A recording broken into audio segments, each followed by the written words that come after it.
ね。だって霊感ってちょっとあるんですよね。体験談はあるんですよ。そうですよね。でも別に霊感がめっちゃ強いわけじゃないし、何々が見えるとかそういうことは分からないんですけど、結構なんていうの、その波長が合うというんですかね、この間あったんが、僕車乗ってたら、パッて見た瞬間にファッて足が見えたんですよ。あれと思って、でも一瞬やったから見間違いかなと思うけど、何回かこ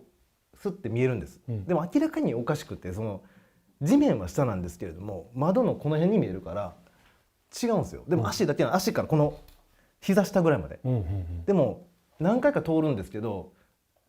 なんとなく違うんです。足が最初に通った足と2回目通った足とは違うんですよ。でおかしいなと思いながら何も言わずに進んでたら、その隣の女の子が反対の窓見ながら「なんかさっきから足見えんねんけど」って言うんです。で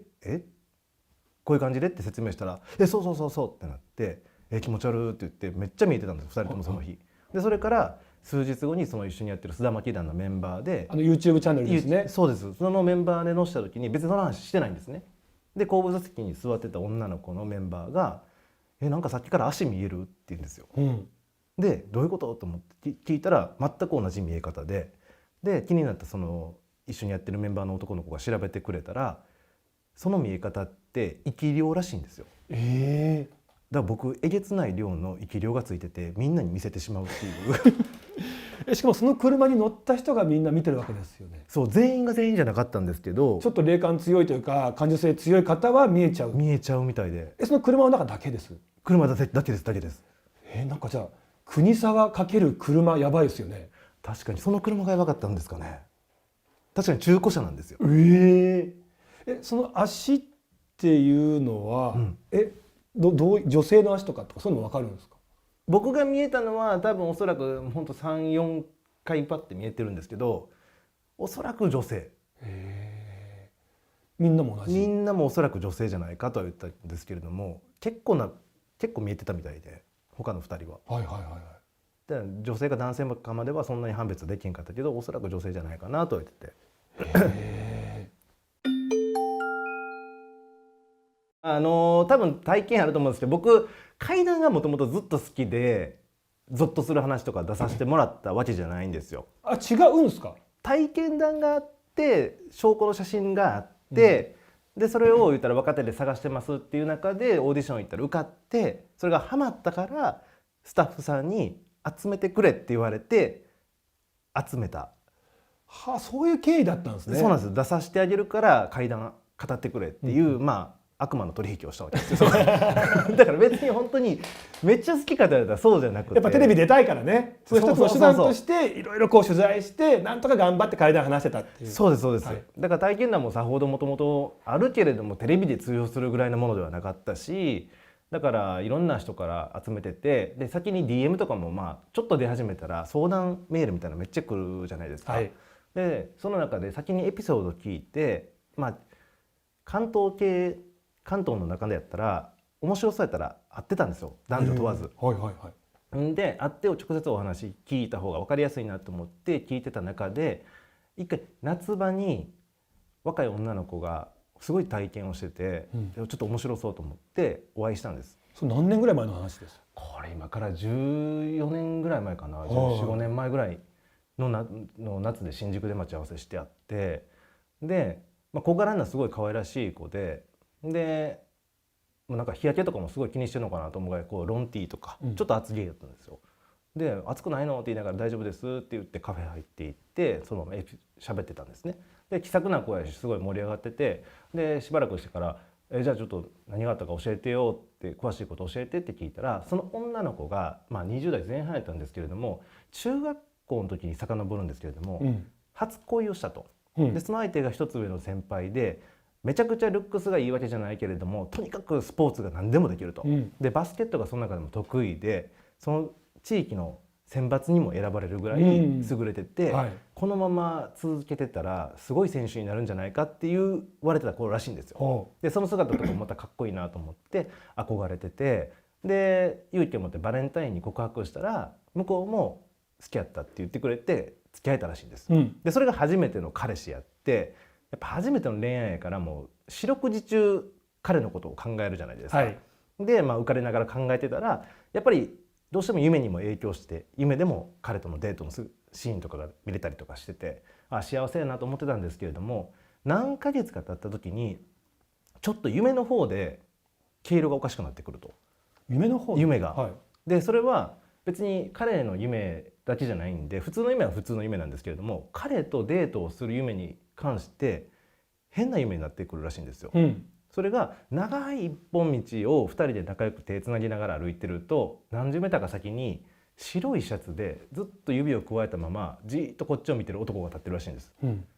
ほんで近づいていって通り過ぎようとした時にもこうじーっと2人を見てくる。でなんだこの人気持ち悪いなと思ってもう一回パッと前見たらまた数十メーター先に立ってるんですって、同じように。でそれが永遠に続くんですよ。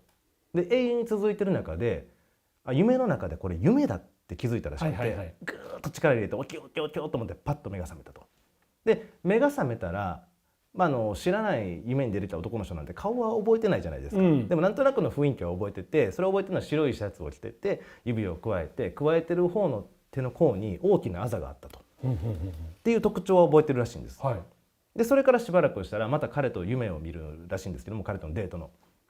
でその時は遊園地に行ってる夢で何かしらのアトラクションから降りてきて、じゃあ次あれ乗ろうよって観覧車指さしたら観覧車の中からじっと見てるらしいんですよ。でうわまたあの人いると思っててパッと見たら違うゴンドラに目を上げたらそっちにもいると。であれと思ってこっち見てもこっちにもいる。なんだこれ気持ち悪いと思った時にまた夢だって気づいたから起きよう起きようと思ってパッと目が覚めたらしいんですよ。でずっとそういうのが続いてる中で一回ちょっと様子がまた変わったのが、今度公園のベンチかなんかで2人座って喋ってると、そしたらまた目の前にそいつが立ってるんですよ、で夢の中でもまたこいついるやんって思うようになったらしいんですよ。でその瞬間に加えたままテクテクテクテクテクって近づいてくる、えって思ってるとゆっくりこの指を離して彼の夢の中で入ってたバッシュなんですけれども、黒と白の2色のバッシュがあって、それをパッと指さしてそれちょうだいって言うんですって。夢の中で自分の横にいる自分のそのバスケットが上手な彼氏のバッシュをさして、それちょうだいって言うんですよ。でパッと目が覚めて、で彼にもその話はしてたから夢の話はちょっとなんか気持ち悪いなと思って、でしかも見たことのないバッシュやったらしくて記憶で一応連絡をしたんですよ。でここがこうなってる白でここがこうなってる黒の2色のバッシュって持ってないって聞いたらなんで知ってんのって言うんですよ。持ってるんだ。持ってて、ほんでなんか夢の中でそれちょうだいって言われてんけどって言って気持ち悪いって。それ確かに古着屋でそのバスケをするために買ったわけじゃなくて普段履くために買ったやつで、なんか履き心地も良くなかったから1回しか履いてないんだよなって、もう気持ち悪いから帰ったら捨てるわって言って終わって、不思議なことでそっからその指こうやってるやつが夢に出てくることはなくなったらしいんですよ。よかったなと思ってたんですけれども、数ヶ月後彼事故に遭ってしまって足を切断したらしいんです。だからそれをちょうだいって言ってたのはバッシュじゃなくて足のことやったんじゃないかっていう話で、ここまでで僕うわ怖って思ってたんですけど、でまだ続きがあるんです。続きあるんですか？まだあんのと思って、でまだあんのと思いながら聞いてたら、今度高校に入学して、その彼とはもう破局しちゃってたんですけれども、高校に入ってからもうしばらく誰とも恋愛してなかったんですが、今度逆に先輩から好かれたらしいんですよ。でずっと断ってたんですけれども何回も言ってくれるからじゃあ付き合ってみようってなって付き合ったらめちゃくちゃ彼女思いで、どこに行くのにも連れて行ってくれたり親とも仲良くなれたりで付き合ってよかったなと思ってたんですね。で付き合って半年目ぐらいの時にサプライズで指輪をプレゼントしてくれたらしいんです、でもその指輪っていうのが結構ブランドもんで高校生からしたら結構ハイブランドで、なかなか買えないやつじゃないかと。で見たらその指輪をくれる彼の顔見たら疲れ切ってると、もしかしたら私に内緒でこれをプレゼントするためにバイトしたんじゃないかと思って、もう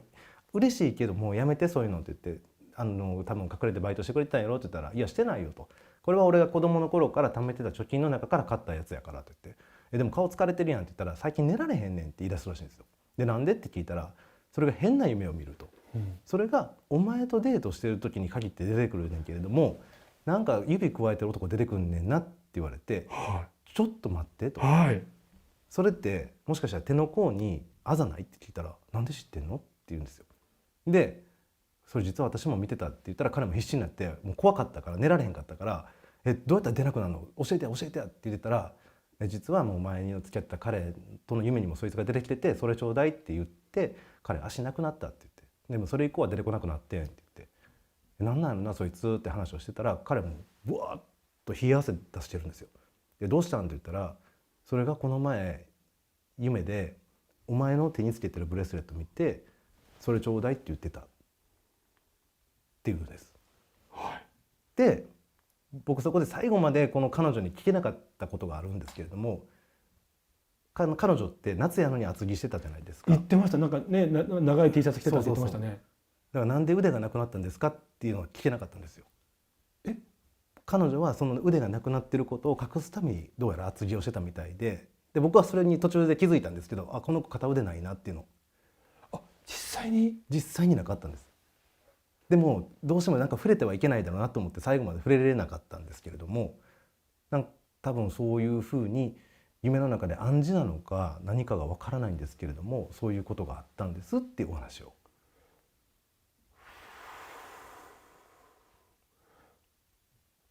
そのね、わざわざこう来てお話をしてくださった女の子はなんか事故とかで、なんかその後にやっぱり切断みたいなことになってしまってたってことなんですね。多分そうだとは思うんですよね。だからね、どうやってそいつが他の人の夢に出てきてるのかっていうのは分からないんですけれども、なんか昔都市伝説でね、アンサーさんっていう都市伝説があって、みんな子供たちがね電話でこう輪になって、みんなが横の人に電話すると、電話で。そうするとなんか人だけ変なとこつながって、でそのつながった相手がアンサーさんで、どんな質問でも答えてくれる。ただその後にアンサーさんの方から逆に質問をされるんだけども、それに答えられないと体の一部を持っていかれてしまうんだっていう怪人アンサーさんっていう都市伝説が流行ったんですよ。でそんなことないですよ。ないけども腕の一部とかね、足の一部とかねとか言ってて、きっとアンサーさんっていうのはもう何でも知ってる脳だけの存在で、体を欲しがってる。だからみんなの体のパーツをね逆に持ってっちゃうんだみたいな話があったんですけど、なんかその夢に出てくる男の子ですか、ずっとこうなんかねあざがある男の子っていうのも、足だったり手だったりってなんかこういろんなこう人たちからなんか体のなんかこうパーツを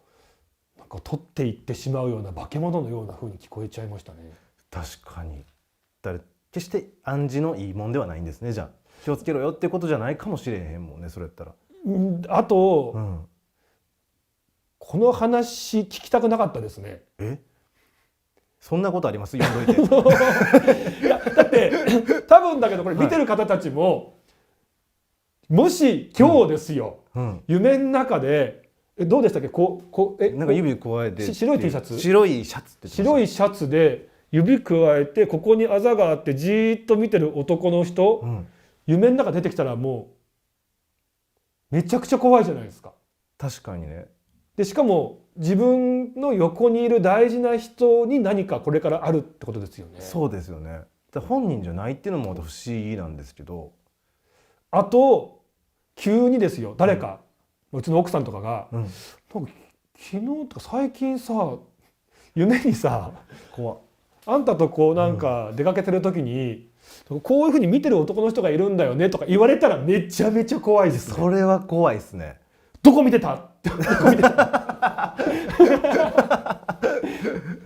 確かに何も考えてなかったです、喋ってるだけで。いやー、すごい話。怖い。